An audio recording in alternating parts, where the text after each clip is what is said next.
In this tutorial, I will guide you through the process of creating these images for free. Begin by visiting the first link provided in the description of this video. Ensure that you sign in correctly with your Microsoft account.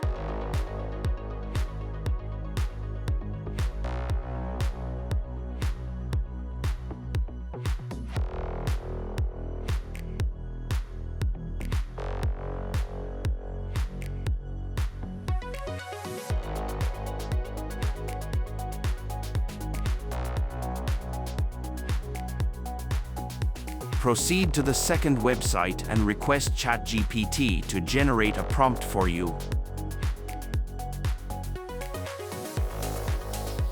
Copy the prompt and paste it here, then click on the Create button.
If you want more tutorials like this, let me know in the comments section below.